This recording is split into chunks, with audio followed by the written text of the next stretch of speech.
Matthew, I'm sorry to be the one to ask this, but are you staying for next season? And if you don't stay, will you feel like you've gotten everything out of your Georgia career that you wanted to get out of it? I'll answer the first half of that question. I'm not sure yet. And that's about it.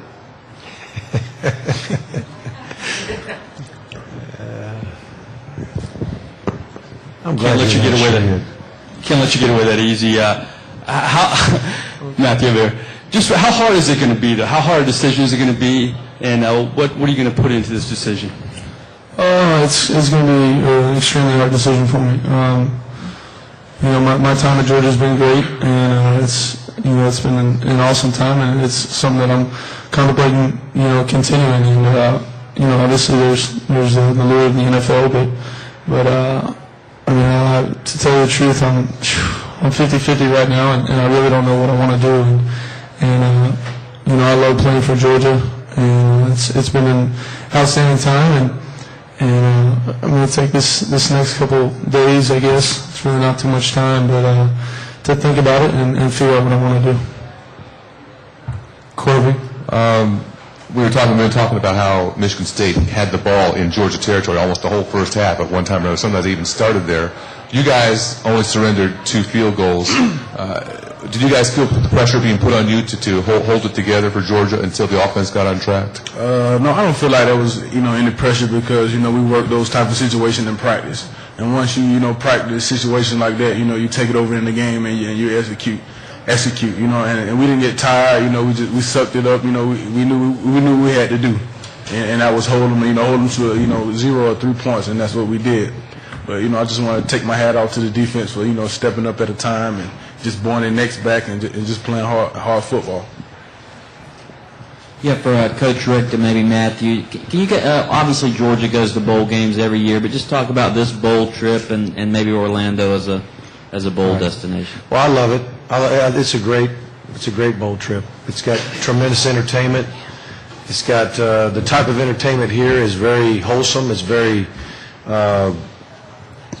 it's just special. I mean, people come from all over the world to this area to do the things that our guys get to do. And I like the fact that a lot of it is done during the daytime too. We practice hard. We go to the parks, and by the time we're done with them parks, they're ready to go to bed and get ready for a new day. But I would say that the bowl committee did a wonderful job of taking care of us. I mean, even the Orlando Police Department, who gave us escorts everywhere we went, they were phenomenal. I mean, it was just a great experience for us. And last time we were here was tremendous. This year, same thing. If there's ever a place that, if you ever think about adding a BCS bowl game or changing one from one spot to another, this is the place that it should be without any question.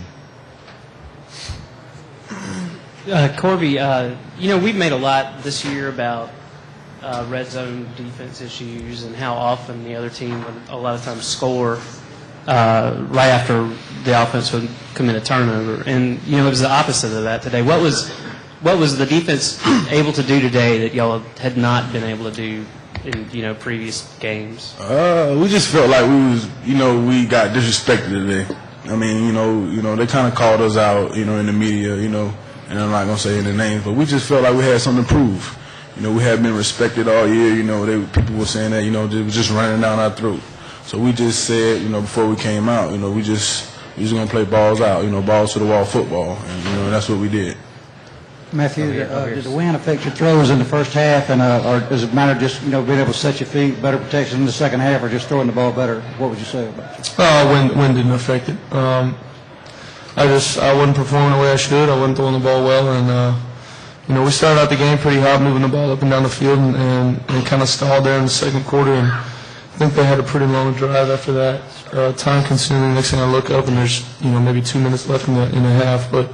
I'm just proud of the guys to come back out and catch the football, make some plays, and the offensive line really did a great job all day of keeping me upright and giving me time to throw the football and no shots and lanes to run it in when we needed to, and really the second half is a testament to the guys just battling and staying in it. 2 more questions starting up here in the front. All right, Coach.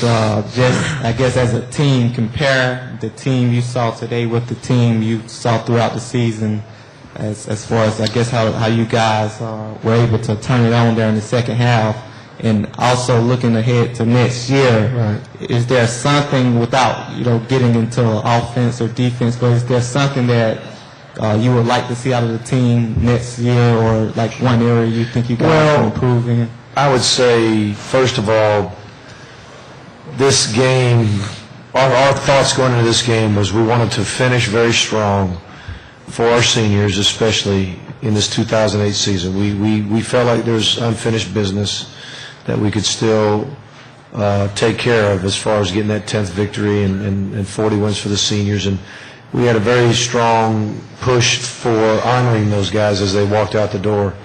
But we also said, this is also the beginning. Since we'll be playing in 2009, it is the beginning of 2009. And we wanted to maybe get back to some of the things we didn't do well this season. In particular, play a physical brand of defense and even practice with a more physical nature. And it's not their fault that I decided to pull off on some of the scrimmaging and some of the tackling drills. And I was the one, because of the injuries early on, that I just decided that the risk was too great. And when you scrimmage and tackle people to the ground, there's risk of getting more people hurt, but there's also a risk of losing a little bit of your stinger and losing a little bit of your fundamental tackling ability. And I think I hurt our team by not doing it more. And then when we got into bowl practice, and I told them, we tackled more in bowl practice than we did really just about all season long. And I just said, we must get better. And so we just kind of bit the bullet and did it and did some praying and hoped that we'd have more guys go down. We had a couple more get banged up, but overall we came out of it pretty good, and I think we played a lot better defense because we practiced the way we did. And we got to continue to do that. Matthew, 25 touchdown passes breaks the Georgia school record in a single season, passing DJ Shockley and Mr. Zier. Can you put that in perspective for us? It's awesome. It's a testament to the guys going up and getting it for me, because lots of times I wasn't on the mark, and the guys up front giving me time. I think a lot of people pay a lot of attention, as they should, to Noshawn Marino. You guys are a heck of a running back, and our play action game was pretty solid this year, and it's great to be in the record books, no doubt, but wins are important to me, and that's what I'm happy to send these seniors out with a 10th win this year and a 40th overall, and that's really what I'm worried about. I mean, the record's icing on the cake for me. All right, thank you, gentlemen. Thank you.